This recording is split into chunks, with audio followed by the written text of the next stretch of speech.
Jorge viene de Alcañiz, Sí, yo... es un estudioso de muchas cosas. Esta iglesia fue la primera que empezó a estudiar, colaborador habitual de la comarca del Maestrazgo. Habitual, la última colaboración ayer en Molinos.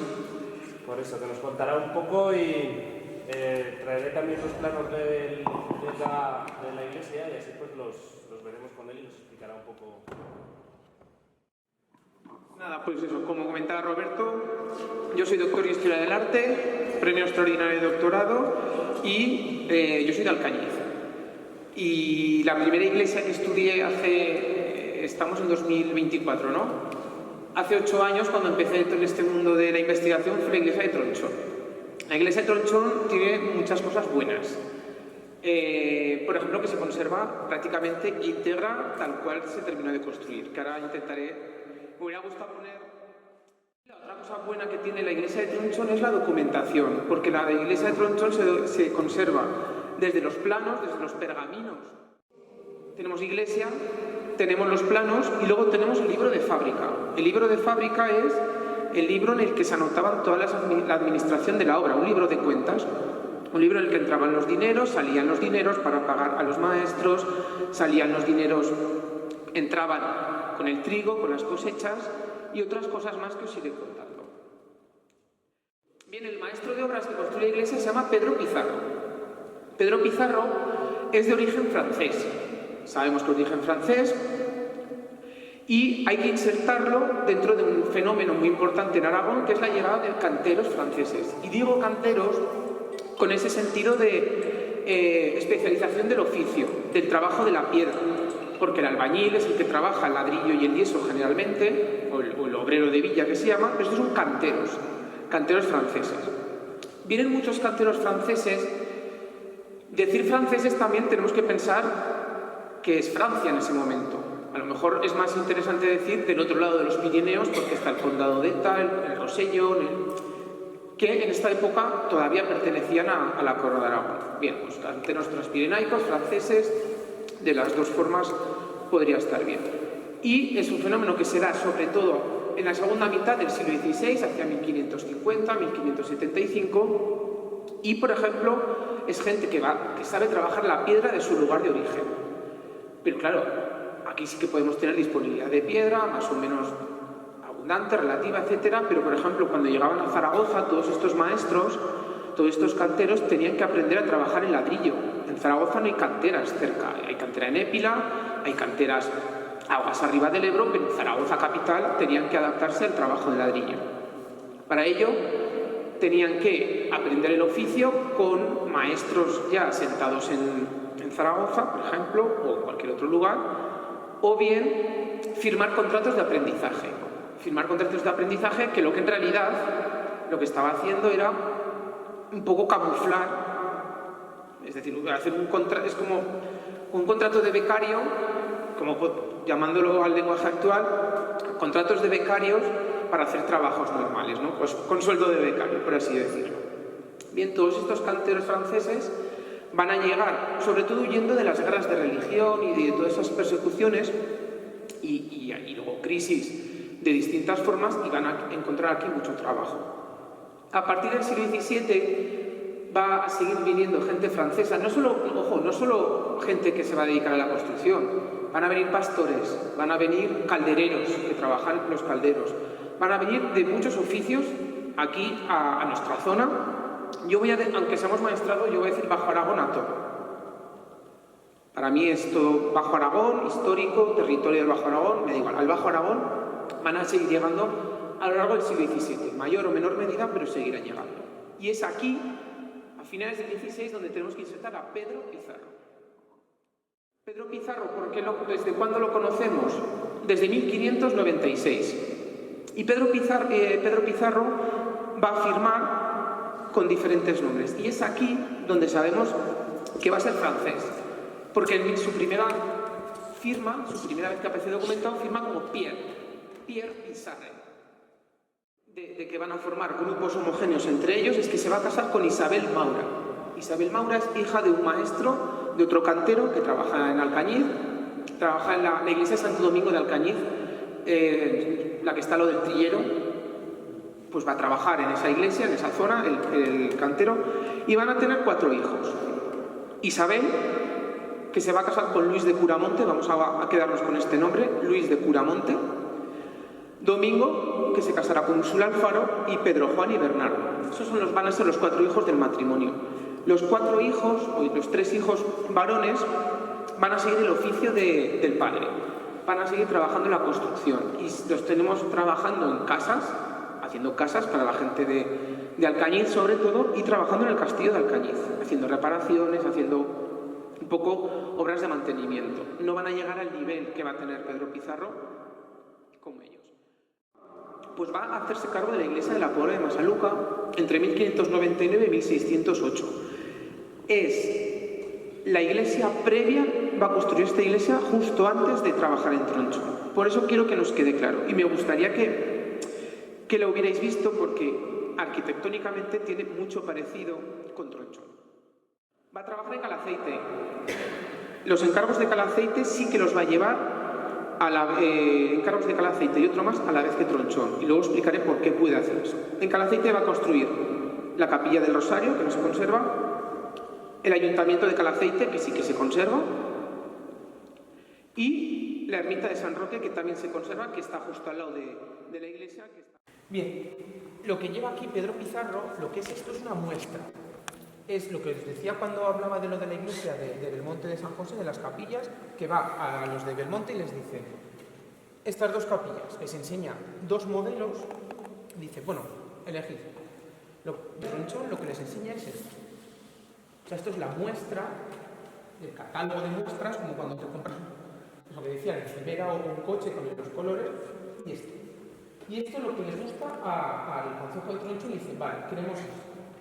Mientras tanto, hay los miembros del ayuntamiento que van viajando, van a la Alcora a ver la iglesia.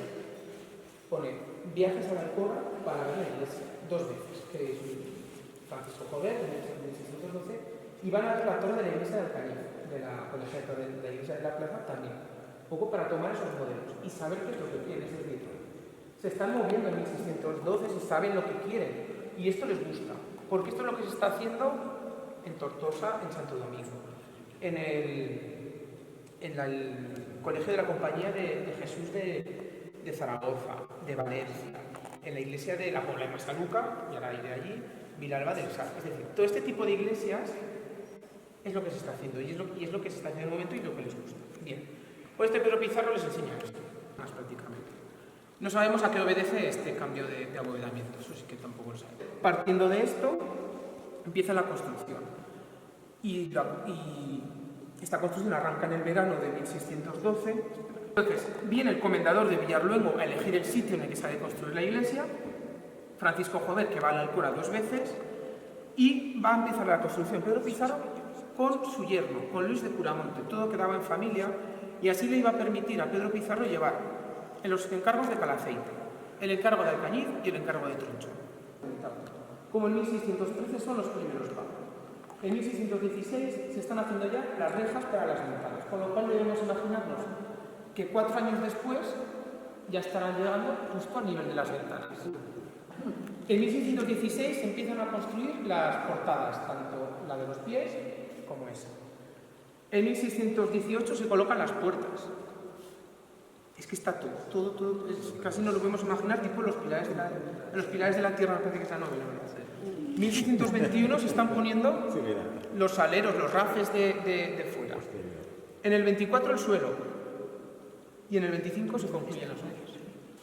Son 13 años en los que están trabajando y porque al final son 13 años, es un lapso de tiempo muy corto, pero claro, hay dinero.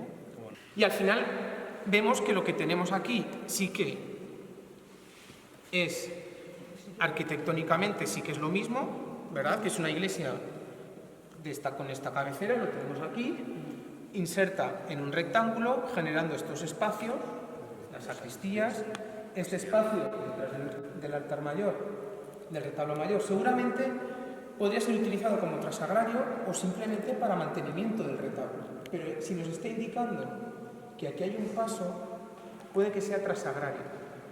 Trasagrario con el óculo, como tenemos en el retablo del aseo, del pilar, enseñando un poco la lámpara, guardando aquí las sagradas formas y con ese expositor hacia el resto de la nave. Se mantiene el esquema, pero cambia los tramos y cambia el abovedamiento. El abovedamiento al final, este abovedamiento a lo mejor estaba previsto para hacerlo con piedra.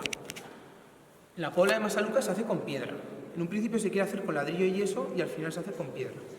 Aquí seguramente sea ladrillo y yeso, que sea una bóveda tabicada. Más barata, más rápida, porque la bóveda tabicada son ladrillos dispuestos de plano, seguramente 2 filas de ladrillos dispuestas de plano, que a lo mejor trabajaban a compresión, unos dispuestos así, y no hacía falta cimbras, y eso lo hacía la ser muy rápido.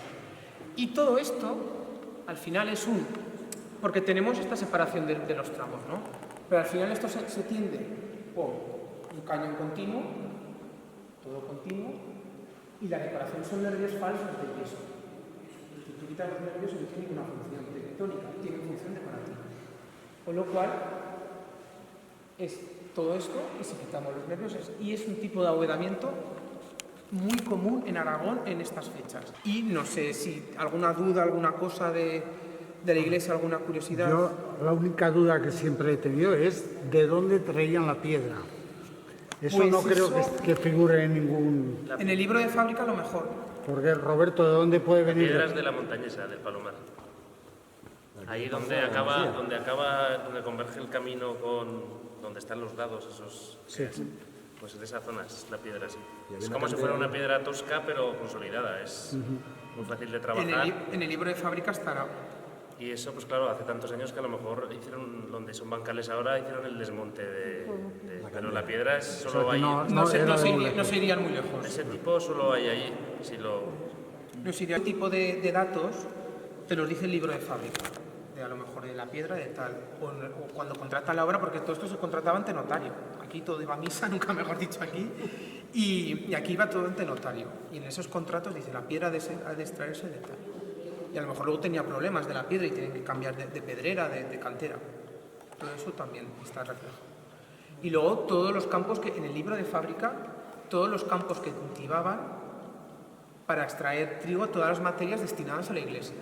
O sea, el libro de fábrica es excepcional. Casi nos dice hasta si tenían fiebre, hay veces que hasta el vino. Se compró vino para la merienda de los canteros, se compró huevos y bacalao para el Valle de Valdealgorza, es súper completo. Está todo. Y a lo mejor pasaban cuentas y decían, está todo correcto. Y otra cosa que no me he metido, no tengo tiempo, pero es el retablo. El retablo, yo siempre le digo a Roberto que lo siguiente que hay que tratar, porque es un retablo excepcional. Y es un retablo del 17, que no tenemos tanto retablo del 17 en la zona, primero porque todas las guerras carlistas, civiles, etcétera, y que muchas iglesias de la zona se renuevan en el 18. Se renueva la iglesia y se renueva todo.